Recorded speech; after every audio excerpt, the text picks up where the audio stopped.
49ers, and this draft is going to be exciting. I've got a special guest today. You'll see in a minute, but let's stay tuned.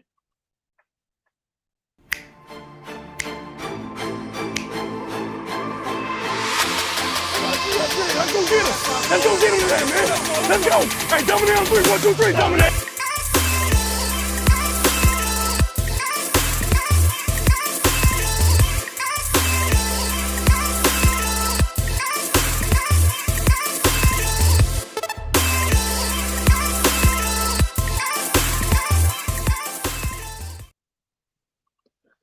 What's up, everybody? I'm here with back another podcast episode, and we've got a special guest today, Steph Sanchez, aka Stragosaurus. How you doing today? I'm doing pretty good. How about you, Rohan? Doing solid, and we've got a busy week ahead, as you just said. And before we get started, I want everybody to go show Steph some love. Real quick, drop where everyone can go find you. And if those can't hear, make sure you guys go check the video description. All of it's in the description as well. But go ahead, Steph.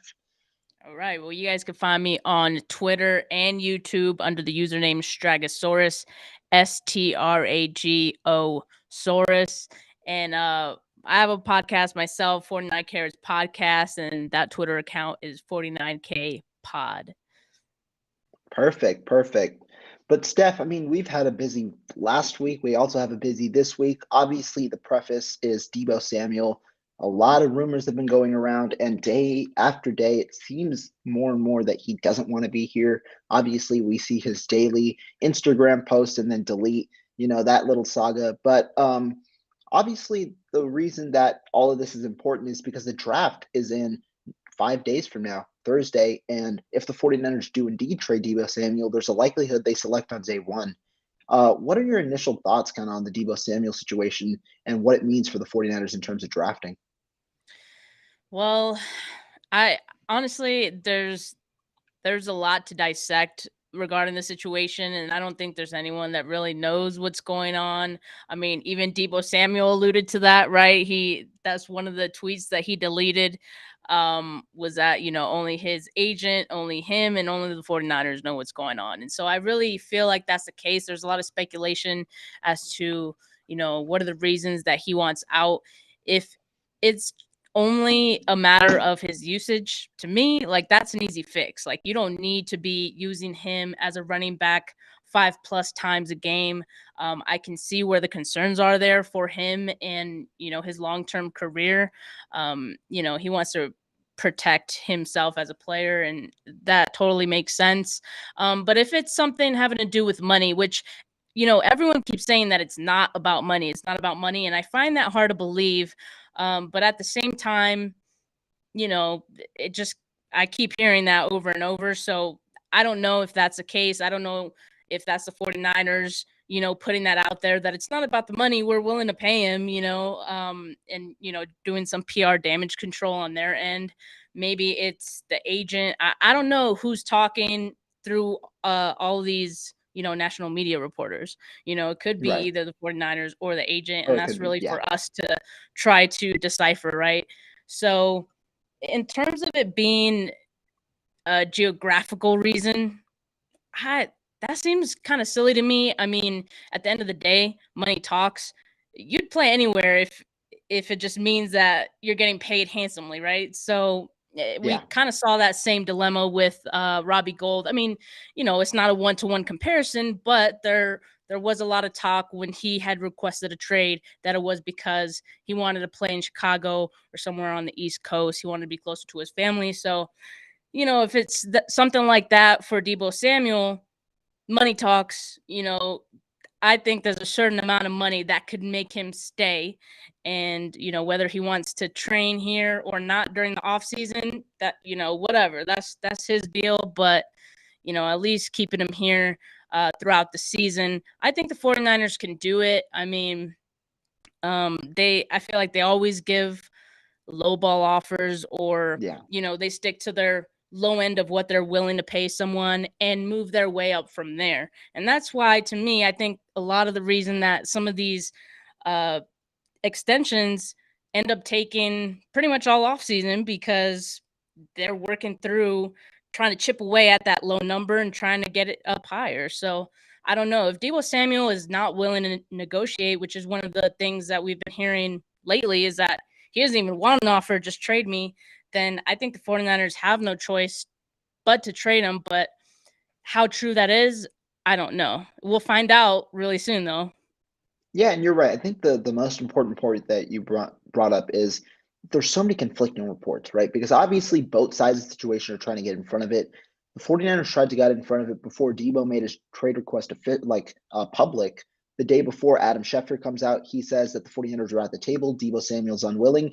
And what do you know? 49ers fans immediately go against Debo Samuel. You're like, oh, Yeah. if he doesn't want to be here, we don't want him. And that's the narrative the 49ers probably want, right? Not only because it might bring Debo Samuel back to the table, but also if the situation doesn't work out, that's a way to save face. And that's something that our franchise, in my opinion, is notorious for doing, trying to save face at the end of situations. And then obviously we see in Rappaport, a more trusted source now back that same thing up the day after, once the trade request came through. And so it is a lot of conflicting reports, and maybe that's what both sides want in a way, to shift the narrative so that there's a certain amount of people that are like, okay, that's fine if 49ers trade him, and then okay, Debo, go get your bag. And I mean, in my opinion, I think this all does boil down to money. I do think the first offer, Debo probably felt insulted. We saw today on his own Instagram, he reposted someone saying, go get your money, in a way of a clip of him on ESPN. So I do think it is about the money, especially the guaranteed money. After Tory Dandy, his agent, just negotiated the most guaranteed money for a cornerback in Denzel Ward, who, in my opinion, isn't the best cornerback, isn't a top 3 cornerback in the NFL, a Pro Bowl level cornerback, but he got the most money over Jalen Ramsey. And it was very clear that that was the narrative, because the Jalen Ramsey deal, 71.2 in practical guarantees. Denzel Ward got 71.25. Literally just a bit after that, Denzel Ward got also 45 million and guaranteed at signing, the most. And it just proves that Tory Dandy, he has the ability. And it doesn't matter that if you're the best player, he has the ability to set the market. And that probably is the differing point. And I brought this up earlier on my podcast earlier this week. I think with these big time negotiations, the 49ers have to change their MO, because we've seen it consistently that they've lowballed offers, and we've gotten to a point, and this is the first time, though, that's actually blown up in their face. They did the same with George Kittle, did the same with Trent Williams, and both almost threatened to leave the team. George Kittle almost threatened to, like we saw the Valentine's Day massacre part from his agent. Trent Williams almost went to the Chiefs before he gave Kyle Shanahan the last offer. And so I think this is the first time it's blown up in their face. And 49ers, specifically Parag Marathe, has to realize this situation can work when the gap between the two sides is smaller, specifically in mid-tier contracts or lower, like contracts where you're negotiating to get a steal. But with big-time contracts, that doesn't work. And so I think they have to shift their the way that they negotiate, at least early on, to make sure that it doesn't feel as insulting as it is, and instead just present as an opening offer. Yeah, I definitely agree with you there. And this is now like a new wave of players trying to gain more leverage in the situation as well through, the means of social media or just like any other ways that they can gain leverage in the situation. But we're going to see a lot more of this with players. And like you said, the 49ers are going to have to make some adjustments in the way that they negotiate so they don't piss off their best players. Yeah, and I think like shifting in a way to the draft, right? The biggest team in the sweepstakes for Deebo Samuel is the New York Jets. Reports just came out just minutes before we went live that the New York Jets, per Tony Pauline, specifically Joe Douglas, are willing to trade the 10th overall pick in a trade for Deebo Samuel. The 10th overall pick, which has been like we've always heard 35, 38, 69, and that the Jets might not move 10 because of the value, because 10 isn't a valuable pick because of who you select there, but you have the option to select a player there or trade back. Like in the Jets case, if Jameson Williams is there at 10, you can select him. If he's not there, you can trade back, get extra assets, and then select another receiver there. Do you think the 49ers should now, like especially with the way that the situation's gone, if Deebo Samuel's gone, do you think that that should be the main place where they'd look to get a trade done?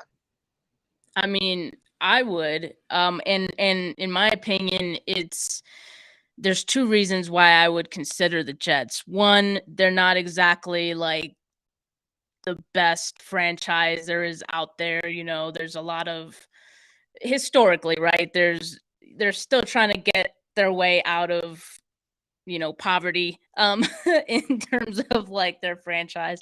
Right. So if you're a little pissed at Debo Samuel for demanding a trade and wanting his way out, you could say, okay, fine, we're sending you to the Jets, which, Salah's there, it might not be the worst place than it was a couple years ago, but still, I think Packers were another team that might be interested in Debo Samuel. If let's just say if it was between those two teams, I would pick the Jets over him having like Pro Bowl quarterback, right? So Right. that's one plus for the 49ers. And another is that the Jets do have the draft capital that you would want. We've been hearing reports that the 49ers want a king's ransom for Debo Samuel, and that makes total sense if they don't want to trade him, right? It's like if you have something that you covet a lot and someone wants it, they're going to have to give up way more than, a lot of people. So I saw that people are saying that, okay, because Tyreek Hill went for X amount, that Debo Samuel should not go for any more than that. That would be ridiculous because Tyreek Hill is a better player. Right. That's fine, but at the same time, the Chiefs at that point wanted to deal Tyreek Hill, right? Mm-hmm. So you're just trying to get whatever. In this case, 49ers don't really want to get rid of Debo Samuel, and they're just doing it because one, I mean, he wants out, and two, because someone's going to give up a hell of a lot more. So in this case, you go with the desperate team who's willing to give up more. And if pick 10 is in the conversation, then I think that's something you definitely have to consider. Yeah, and I think when we compare Debo Samuel and the Tyreek, because obviously everyone goes 35, 38, 69. That's what they gave up for Hill. Two factors. I think one you brought up about the disparity between the team wanting to move him and the team doesn't want to move him. And then the second factor to me is where are we in the draft process? We're much closer to the draft then or now than we were then. And I think a lot of teams get more desperate, especially as we get closer to draft day, because it becomes more and more apparent that you don't have an immediate solution. And a lot of things change near the draft, right? Like, for example, this isn't related, but Derek Stingley, maybe 2 weeks ago or 3 weeks ago, wasn't considered a top 10 pick, maybe falls out of the top 15. Now, sources are saying that he could even go in the top 3. Like, it changes so drastically as the draft comes closer, and especially on draft day, right? Let's say the Jets are really targeting one specific receiver and he goes earlier, presumably at 8 to Atlanta, right? Guess what? That receiver's not on the board. You're not as high on other players. And instead of having to make the pick of making a reach at 10 after all you've done to accumulate draft capital, why not move that pick for a proven player and alleviate yourself of that issue? I think it does change when it comes to the draft day. And real quick before we get to the Debo stuff, Jay Aguayo says, how confident are you in McGlinchey coming back, and is Jalen Moore the best option? Well, to me, I am somewhat confident that McGlinchey comes back after seeing him. He's been working out all offseason alongside Javon Kinlaw at the facility. I do think he comes back. It looks like he's going well. What do you think, Steph? I agree. I mean, I think he's definitely going to be back.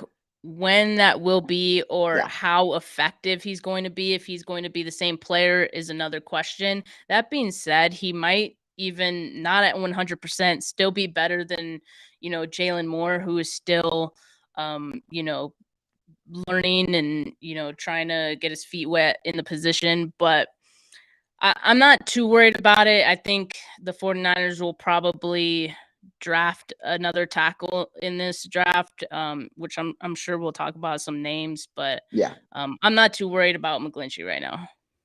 Yeah, and I think this is an interesting point. Got to be Garrett Wilson if you go at 10. I want to ask you now. Let's say the 49ers do end up moving for Samuel for pick 10 and whatever other compensation. Would you select Garrett Wilson, Jameson Williams, or who would be your main pick? And who, if those guys weren't available, would you choose to select another player or draft down or trade down? Well, I'm gonna be honest. I haven't done a lot of homework on like the first round wide players, receivers because it's like the 49ers haven't, what need. A couple weeks ago, we wouldn't have never thought we'd be in this situation. Right. Now, that's me. I'm hoping the 49ers have done at least some homework, right? I mean, scouts, they that's their job, right? To just look at every player and all of that. So, but I think you got to go with the top guy, and I think that's Garrett Wilson, right? So, of course, there's other names in that mix, but if we're talking about number 10, pick number 10, and you have the choice of whoever you want, then I would go Garrett Wilson. Yeah, and I think it's an interesting case, right? Because to me, I think Jameson Williams might be the best wide receiver in this draft. I'm not as high on Garrett Wilson as others, but I do think that really it depends on where people go. I think Williams has the potential, but obviously there's concern coming off that ACL, and he might not even be there. The Atlanta Falcons might prefer him at 8. So, yeah, there would be a multitude of receivers, but for me, I honestly think the 49ers regardless should trade back because of the value of other positions in this class as opposed to receiver. To me, there's a lot of good receivers in this class. I know a lot of people like Sky Moore towards the end of the first round. There's obviously Traylon Burks, who many have compared in a way to A.J. Brown or Deebo Samuel. And there are a good amount of receivers, I think, at that bottom end of the first round, where if you trade back, you can acquire multiple picks in that mid-round range and then get 4 to 5 quality players in the top 105, ending up going into 2022 with a complete roster. Because I think the one thing that people really need to realize is we're not going to replace Deebo Samuel. We can't replicate his production in any way. He's a one-of-a-kind type of player. So instead of doing that, I think it's more important to build a complete team so that we can absolve the loss of Deebo Samuel and have minimal risk going into 2022. Yeah, I agree with that. I mean, I wouldn't hate it if they didn't go receiver. I Right. feel like a lot of fans are gonna freak out and be like, "Oh my god, like what are we gonna do without Debo Samuel?" Or just like someone who is, at the top of this class. But I could see the reasoning for why you'd say that, and um, to me, the 49ers aren't too many pieces away, but then there are also other factors and other things. We talked about Alex Mack as well, and we'll talk more about that in a bit. But if he's not coming back, that's another position that you suddenly have to like kind of Right. fill in. I mean, receivers, you could get that at any point in the draft, like we've mentioned. That's a pretty deep position as well. Um, but as far as like top level holes that this team has, I don't think there's that many. And so I don't know if trading back and getting more picks will really be too valuable. But at the same time, like the top of this draft is not like, It's not as top heavy. Yeah, yeah, definitely. it's not top heavy. So at the same time, I could see your reasoning. Yeah. And I think real quick before I get to the rest of the comments, the top heavy part, I was thinking this a couple of days ago, just in the middle of the night, and I was like, honestly, I believe to the 49ers, pick number 1 is not as valuable as pick number 10 in this class because pick number 10 provides you a lot more flexibility. And at least for what the 49ers want, I think pick number 10 provides you a better range of possibilities where one of the top edges could fall. You have receiver available because, I mean, that's one of the positions of need if you select at pick number 10 and things like that. And you also have the ability to trade down. Whereas pick number 1, I think you're locked into that spot. Trent Baalke himself, the general managers of the Jacksonville Jaguars, he said that there haven't gotten any significant offers at all for pick number 1. And so that's something I was thinking about. What are your thoughts kind of on that proposition in a way? Yeah, I mean, I would agree because like pick number 1, it's got to be like someone who's going to change your franchise potentially. And Right. like there isn't that one guy in this class. And if you go pick one and you go with someone who you do like or who feels a need for you, you're at risk of like reaching and like, looking bad, which, if you get an impact player, it's not that bad of a thing. But I agree with you that, you know, being just a little bit later softens that blow a little bit. Yeah. And speaking about centers, Gray the Jackal suggested Tyler Linderbaum should the 49ers have a first round pick. I want to just talk about centers now because you said it, right? Alex Mack might be retiring. The 49ers had the similar stance in 2018, 2019 when Joe Staley retired. They said he was going to come back. He retired. Could be a very similar thing with Alex Mack, who we've heard nothing about all offseason. Do you think the 49ers should draft a center if Alex Mack chooses to retire? And if so, who are your options? We can start with the first round, but really at the spot we're thinking in the middle rounds, 61 and all that. Yeah, I don't know if I would go in the first round, and so like I just feel like there's other needs that you could address there that I mean, Linderbaum is great and all, but I feel like there's the gap between Linderbaum and some of the other players like Cole Strange, Cam Jurgens, that you can have, in the second round or maybe even the third. I don't think the drop off is that big, so I feel like they can wait in the other rounds. Yeah, and let's talk about those players, right? I know those two who, for those of you guys don't know, Steph over there at 49ers Goldmine and at Niners Nation, she's been writing a 49ers tracker of the top 30 player or the official visits the 49ers have had. Both of those players that you just mentioned, Cole Strange, the 49ers visited, and then obviously Rand Carthen, our director of pro personnel, and attended Nebraska's pro day. Do you believe that those guys can be day one starters at the center position should Alex Mack retire? I think so. Whether the 49ers believe that is another Mhm. story. A lot of people bring up the fact that, Kyle Shanahan has never um like started a rookie A rookie at center. Yeah. safety center.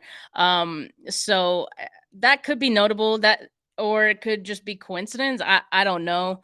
Um but I would lean towards yes, they would be ready, but at the same time, Kyle Shanahan does depend on his centers a lot, and they got to know his system. So, maybe not. But if Alex Mack does return, I still think they should draft a center, Mhm. and I would be fine doing that in the second or third round, even if Mack is returning, because you could get your center of the future, have him learn for a year under Alex Mack, and then he can come in the following year, have him work with Trey Lance, and they can be bonded together as center and quarterback, which is a very important chemistry to have. Yeah, and I think honestly, when we talk about the center position, I think it's even more valuable if you draft a center with Alex Mack returning. And here's why. Yes. Like you said, Kyle Shanahan doesn't normally trust rookie centers, and it's understandable given how complex the offense is. Really, not many people understand the offense in that first offseason. And so if you have a guy like Alex Mack, who's not only been with Kyle Shanahan during his Niners, but also with the Falcons, who has a wide understanding of the system. I think it's very helpful for a rookie center to learn behind Alex Mack for a year and then slot in as the future option. So I think that's a great point you bring up. Aguayo here says Fortner from Kentucky, who played all offensive line positions, and then Jurgens is very athletic. What can you tell about Luke Fortner and Cam Jurgens? Who's your preference in a way in this draft?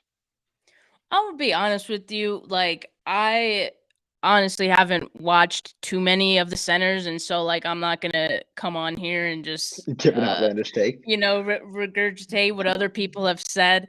But I have seen Jurgens, and so I can speak to what I've seen on him, and he is very athletic. To me, he has everything that the 49ers would like in an offensive lineman, and in particular in a center. So I like him. I haven't watched Fortner, like I said. I know that, Brad has watched him, and I pay attention to the people that Brad likes because, he's our offensive line guru. So Yeah. some of the people I've heard him mention a lot has been Donovan West, Zach Mhm. Tom. He's been mentioning him recently.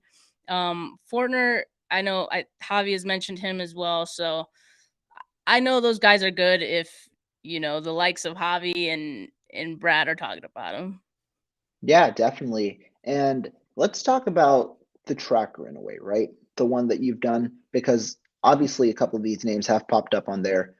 Yes. Starting off, like with the intention that we don't trade Debo Samuel and stick at 61.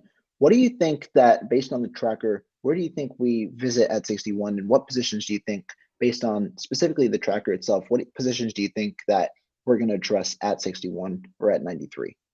Yeah, that's a good question, and this is something I've gone back and forth with myself. Like a week or two ago, had you asked me, I would have probably said definitely edge.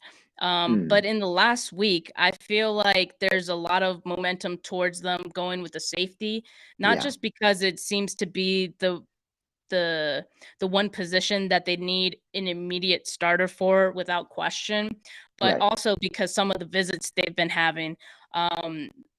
Just in the last week, they had Nick Cross out of Maryland, Jaquan Brisker out of Penn State, which Brisker as well, John Lynch and Adam Peters were at Penn State Pro Day. They could have been looking at Ebiketie as well, but they had Brisker in for a visit. I don't think they had Ebiketie in for a visit. So, that to me, that's pretty notable.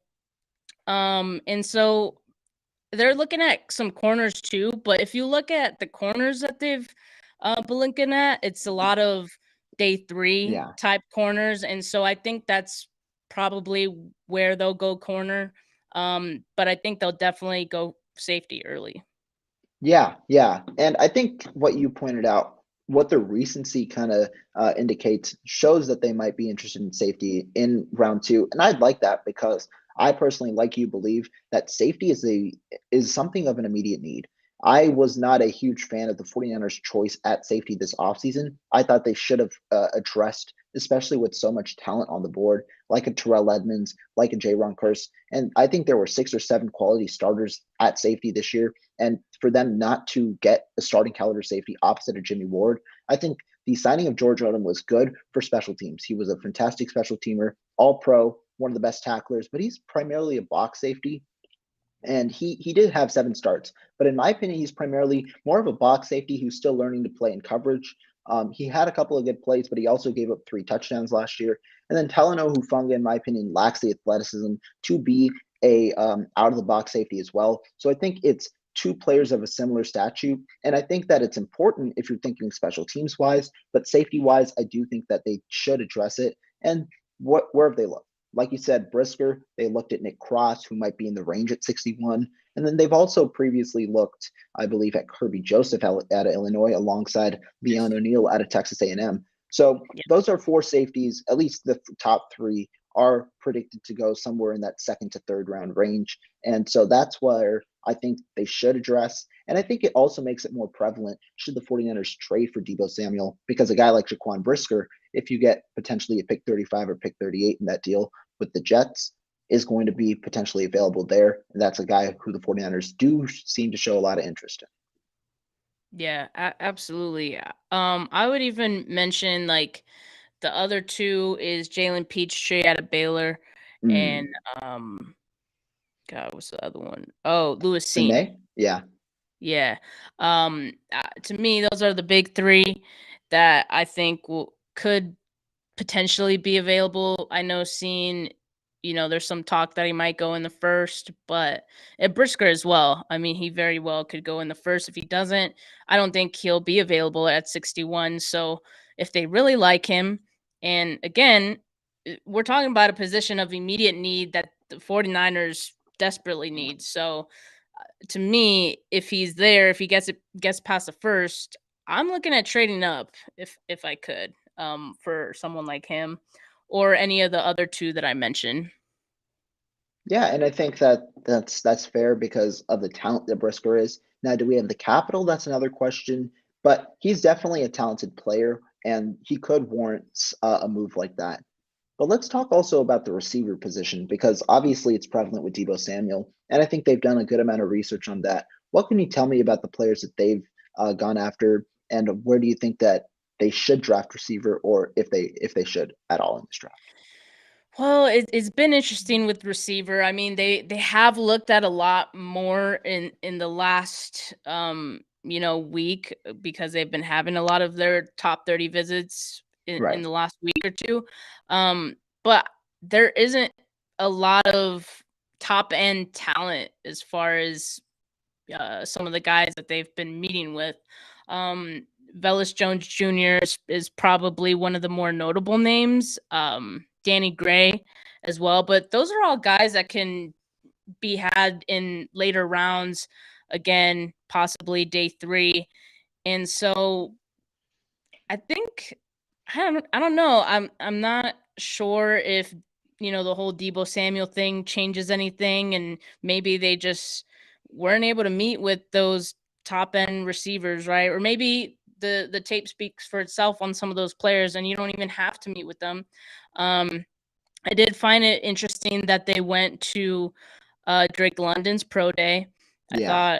I mean, to me, that was more than just scouting because the Debo news dropped shortly after that, maybe just a couple days after that. And so to me, it felt like the team already knew what was up with Debo Samuel, and it was a way of doing their due diligence and looking into one of the top receivers in the class. But Yeah. aside from that, they really haven't looked at, any other top end receivers. And I think if they do trade Debo Samuel, like you said, they haven't looked at top end receivers necessarily extensively, at least for pro day or for visits. But this regime doesn't normally like to leak things, and it appears that they've done due diligence on the top receivers. But I would like to, even if they don't trade Debo Samuel, for them to at least address the position with one of those day 3 picks, and at least with the visits that they've done, it seems like they're set to do that in a way if the value is there at that position. Yeah, I mean, there's some good players that you could have in, the 5th round or on those day 3 picks, like the Danny Grays. Um, Samori Torre, I think I'm saying his name right, but if I'm Yeah, not, also Nebraska, right? We mentioned that they were at his pro day. He did interview with the wide receivers coach too, so how notable is that? I mean, that could be someone a very strong indicator of someone they're legit interested in, and again, someone they could have in the draft, but it's obviously someone that they like, and they like his skill set. So yeah, and that's obviously a position. But like we said earlier in this podcast, one of the bigger positions as well, especially with the uncertainty of Alex Mack, is the offensive line, and it's not necessarily just at center, right? With the McGlinchey comment that we saw earlier, it also is at tackle. Where do you think the 49ers, if they are going to draft tackle based on their draft visits or tackle, guard, or center, where do you think that would end up happening? Um, I would say I haven't done too much homework on where some of these guys are projected to go. Mhm. Um, but I know Sean Ryan. I mean, you tell me what It round looks is like he? he's going in the second roundish. Probably, Okay, I've seen him anywhere from like 36 to 60, somewhere around there. and I know Dylan Parham is someone that they met with recently as well. Yeah, Going back to centers, um, Jason Poe. I like Jason Poe. He's pretty nice, and uh, he's I think can go in the day 3 possibly, right? right. Yeah, Charles Cross as well. Gene Delance. I mean, all signs point to them looking at day 3 for, uh, you know, offensive line as well. Yeah, So, and I'll just add to me that makes it seem like they're not worried about McGlinchey either. yeah, I think that's a good point, right? That not only is Alex Mack, at least from what the draft visits show, not only are they maybe not Alex Mack, they might be less optimistic about given the visits of Strange, Jurgens, and Parham, but it seems at right tackle they haven't really addressed the position as much. And like while guys like Sean Ryan have the flexibility to play tackle, Spencer Burford play tackle and Cross play tackle, I don't necessarily think that they're going to be targets for this team come draft day, just because where the 49ers draft, they either aren't going to be there or they just aren't of value at that place. Right. But I think the most extensive research that the 49ers have done on any position in this draft is at the defensive line. They've looked at a lot of edge players, a lot of defensive tackles. What can you tell me about them? As far Yeah, interesting that you note that, and also one thing I'll say about it is that they've looked at defensive linemen that can go at any point in this draft, especially edge. Because at first I was thinking, they're gonna go edge early, but they've also been looking at edge players that could go later in the draft. So, Right. and I feel like based on some of the moves they made this offseason, they've kind of insulated themselves from needing an immediate starter, I feel like, because now they have a very strong rotation going for that edge position opposite Bosa. So I feel like, who they have been visiting with on the on edge players kind of reflects that. They've also been looking at some defensive tackles as well, and for that, I'm seeing a lot of round 6, 7 type of players. Uh, One of my favorites is Thomas Booker, Mhm. and I'll keep mentioning him because to me he seems like a John Lynch draft crush, and for good reason. I think he's going to be a sleeper. He's climbing up some draft boards though, and so I think he's someone that they could target and someone probably that they really like. Yeah, and you mentioned it, right? It seems also, at least recently, they've accounted for the amount of positional depth that they've had opposite Nick Bosa. Obviously, they signed Kimoka Toure recently at the edge position, who does provide the speed that the 49ers have lacked opposite of Nick Bosa, and he'll provide a good complement with Samson Ebukam. And so you have a good amount of players, at least going into training camp, that you can address. And that kind of makes me wonder, are the 49ers necessarily going to go edge for an immediate contribution? Or are they going to try and get the best projected type of player in terms of their future look? I know there are guys like D'Angelo Malone, guys like Dominique Robinson, who they've, I don't know if they've visited. I do think they've visited with Robinson right out of Miami, Ohio. Yes. Yeah, so But Malone, Robinson, who might not be as polished currently, but have the ability, as long as with the athletic ability, to be solid contributors in the future. And to me, those guys are round 3, round 4 guys as well, with the potential to slide up. But it's interesting because you're right; they've gone through all 7 rounds in a way of draft projection for these edge rushers. Because Boye Mafe was one of their first ones. Boye yes. Mafe likely is going in the first round now, and so they've kind of kept their options open, and it also provides more intrigue with the Deebo Samuel potential trade. If they trade back, could they select a guy like Boye Mafe, knowing that they visited him? Yeah. Oh, they definitely could. I mean, if you get those extra picks, uh, definitely edge is on the table in the first round.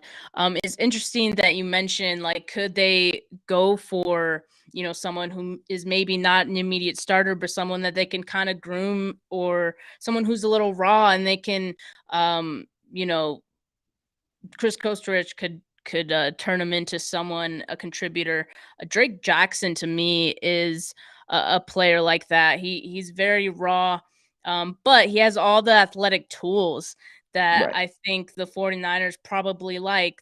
They were at USC's Pro Day. That was the one that Drake London did not participate in. Hmm. So they could have been looking at Drake Jackson. And actually, I was gonna say that Rand Carthon went to that one, USC's Pro Day. So obviously, someone they're maybe interested in for that Pro Day, and I think maybe Drake Jackson is one of those guys. They've met with him as well. Yeah, and I think that that's another interesting guy where it's more maybe projection than talent at the moment. But the Hmm. 49ers have continuously shown that they can really all those guys from project from raw talent to being immediate contributors in a way. And uh, Aguayo here says, "Do you think the Max situation is similar to not leaking news with Staley, and also Thomas Booker, extremely high intelligence, and as well? What are your thoughts on Sam Williams?" So, what do you think about the Max situation? I know you spoke on Thomas Booker, so Max situation and Sam Williams out of Ole Miss. Um, yeah, the Max situation. I mean, it could be that they do already know what's going on with him, and I would hope so, right?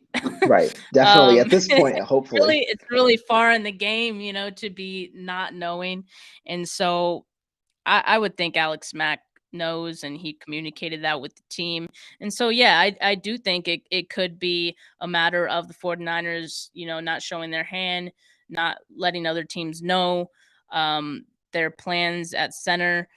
Um, you know, yeah, that's very possible. Yeah, definitely. And then have you gotten a chance to watch Sam Williams at Ole Miss yet, or not really? I have not. So you go ahead, tell us what you think.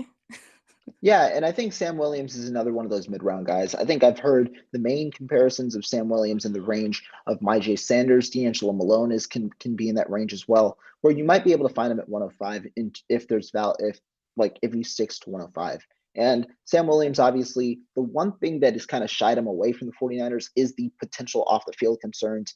He had some sort of arrest, I believe, stemming from battery or something like that. And so the 49ers, at least since Reuben Foster, have kind of shied away from that type of profile. But also, going on the other side, since the 49ers have such a great culture, they're also the type of team that could be willing to take a chance and kind of turn someone like that around. And I mean, Sam Williams has been, apart from that, he's been a fairly good character-wise, and I do think that the talent is there as well. So he'd be a good option as well. I think he could be another rotational piece for us because, I mean, I think a lot of defensive ends end up working in our system regardless. And he's got the speed as well. I feel like they probably would not like choose a player who has any red flags Right. based Right. on some of the things that have happened. So I don't know. That's an interesting one though. Ooh, based on red flags, something that just popped in my mind. Yesterday, the New York Giants, per Paul Leonard, reported that they're looking to trade first-round pick of last year, Kadarius Toney. What are your thoughts on potentially bringing Toney to this team? No, I wouldn't do it. I mean, if a bad team is trying to get rid of their first round pick after 1 year, that just screams red flag. And especially for, I mean, I don't know. I wouldn't do it. I mean, yes, he has all the talent in the world. You see that. But there's a lot of, I think the red flags with him affect his game. You know, there's talk Mhm. about him not showing up to some practices or being late, which ultimately that would not fly with the 49ers. So I wouldn't even make that move. I don't know what the Giants are looking for him or to get in return for him, but I would pass. Yeah, and I think that's a fair argument, right? Because when we saw the report yesterday, it wasn't just one or the other thing. Tony, first of all, didn't opt to take part in the voluntary program, and I understand.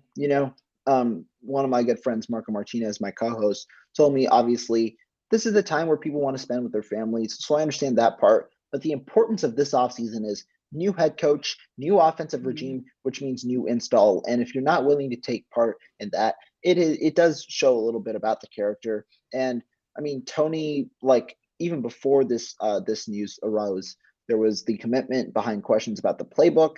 And obviously, when you don't necessarily know the playbook, it's not really good when you're trying to gel with a young quarterback like Daniel Jones, who's obviously trying his best to succeed. Hasn't been the best quarterback, obviously, over the last couple of years.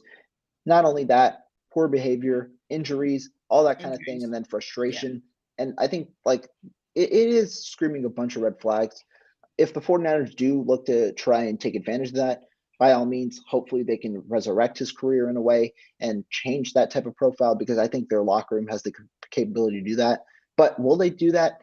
Their track record indicates that they're not really going to go for that type of player. Yeah, and to me, like, sorry, it sets a bad like example in a way, because you've built your roster around like blue chip players and a lot of guys who do things the right way, and then you to trade for someone who has all these other issues. It's kind of like, well, you know, I don't know. Yeah. To me, it would be kind of a slap in the face. And honestly, I think they can just look towards a draft if they're looking for a receiver. Yeah. I mean, it's a fair point. I can see both sides of it, but I don't even know if he gets moved because his value must be at an all-time low at this point. Just because, like, if you're trying to move a first-round pick from the year past, it's not a great look. But the last position group that we haven't touched on in terms of draft visits, that's running backs. And the 49ers have had their fair share of visits with running backs. What can you tell me about them? Yeah, they've actually had a lot more than I was expecting. Mhm. But if you look at all the guys that they've met with, it's a lot of late day three kind of guys that are gonna like fall to the end. Who knows? Maybe one of them goes undrafted and it's gonna be another Kyle Shanahan gem. So I think that's what he's looking for. And I like some of the names that they have. Jerome Ford, he's a really good one. Yeah. I know they met with James Cook. I think that was like at the combine, but his stock has just like flown through the roof, I think. And so I don't think they'd be willing to go for a running back as early as I think he's going to go. So Tai Chandler's another name. So, I like some of the guys that they're looking at late, and I think they're going to be able to get some good value there. Right. And I mean, right now they do have 9 draft picks, and I don't think they end up drafting 9 players. But what that means is Mm-hmm. they have a lot of capital towards the end. And for players like these, if you want to take a flyer, maybe on a receiver with a ton of speed, a running back who you obviously have been able to mold consistently. And so I think there's the option to do that. And the 49ers have indicated, at least through the pre-draft process, that they're interested somewhat in running backs, and fairly so. Last year, they had a similar situation, came into the draft with 4 running backs on their roster, drafted 2, not only just 1, but 2, and then ended up cutting Wayne Gallman and rode through with that. Now they're coming in similarly with 4 running backs: Elijah Mitchell, Jermichael Hasty, Jeff Wilson Jr., and the other rookie from last year, Trey Sermon. I do think they have the potential to draft one, especially because they've been looking for a third down back for a while now. I don't necessarily think Jermichael Hasty might end up making this roster. So it is fair, but also, like you said, it probably is towards the later part of the draft, unless they somehow get a significant amount of value on a pick. I just want to ask you this really quickly, because we talk a lot about the 49ers wanting or needing a wide receiver if Deebo Samuel is gone. And I mean, they'll probably draft a receiver even if Deebo Samuel is on the roster. I think they would have anyway. Mm-hmm. But I'm just wondering, like, do you think they can look at running backs who have a track record of being very strong receivers to kind of not fill the role? Because, like, there's no other Deebo Samuel. Let's just leave it at that. But just someone who can maybe fill that role. Because I think part of the reason that Deebo Samuel worked as a running back so much last season is because the running game was just not there after Raheem Mostert got hurt. Like, they just had nothing. I mean, Elijah Mitchell is good, but to me, like, I don't think he's going to be that bell cow. Right. So curious about your thoughts. You think they go with a running back who can also catch the ball? I like the hybrid kind of option. I mean, I like, after the combine, I did write a piece about 5 running backs that I thought could fit the 49ers. And a couple of those guys were running backs that had experience catching the ball, at least this past year and over their collegiate career. One of those guys was Missouri running back Tyler Beatty, caught 54 passes this past season for around 300-ish yards. For Missouri, I think he's got the ability to catch the ball out of the backfield. And I think the main thing is, who did the 49ers really get that was the biggest addition to the running back room this past offseason? Assistant head coach Anthony Lynn, who has been a running back guru over his career. When you look at his time over there in Los Angeles, he had 2 really good running backs, Austin Eckler, Melvin Gordon, both who had experience catching the ball out of the backfield. He goes to Detroit, DeAndre Swift, a primarily running back, or a running back. Guess what he did this past year? One of the top running backs as a receiver, caught a lot of balls out of the backfield for Jared Goff. I think that similar route could be done this past draft. And if the 49ers don't necessarily feel confident that they have that guy on their roster, I could definitely see them trying to get a hybrid type of player of a running back who can catch the ball out of the backfield. Tyler Beatty is one of those names that I thought of post-combine. Yeah, that definitely interesting. So I just wanted to know your opinion on that. Yeah, definitely. And I mean, I think there are a solid amount of running backs that have that type of build. One guy that I interviewed, a lesser known guy who, like you said, could be one of those gems coming in undrafted or potentially later in the rounds. Ezra Gray out of Ezra Gray. Yeah, he has the ability. He likes running out of the slot as well. He's a fast running back as well. And I think that speed can definitely translate in the receiving game. So when you have a guy out of Alabama State like that, obviously stock drops because people don't know him as well, but that just means it's going to be a gem for whoever finds him. And I think that's got the ability, especially with the affinity of Anthony Lynn, to have running backs that catch out of the backfield. I do think that definitely could be a possibility. Hope so. We'll see. Yeah, definitely. But Steph, we got through all the positions on the draft tracker, got to see where everyone could go. And as always, thank you for coming onto this show. Definitely a great first time getting to see you on the show, and obviously respect a lot for your work on your podcast real quick for everyone still tuning in, give another shout out to your socials and where people can find you. Right on. Well, first of all, I just wanted to thank you for having me on today. This was really great. You've been grinding this whole off season, so Thank you. I'm gonna have you on my show pretty soon as well. We'll have to set that up. But you guys could check me out on Twitter and YouTube under the username at Stragosaurus, STRAGOsaurus. And you could find my podcast on all the streaming platforms, 49 Carats Podcast, and on Twitter, 49K Pod. Perfect. And for those of you guys that want to check them out, be sure to hit Steph's links in the description, both her YouTube and her Twitter. But Steph, as I said, thank you for coming on, and we'll catch you guys next time. Thank you for all in the chat that kept this time buzzing, and I see all y'all on Twitter as well. Be sure to hit me up if you want. I'm always open. And remember, the shows of the 49er Spaces Roundtable, that is going to be happening not this week, but after the draft. Be sure to tune into those as well. But see y'all out.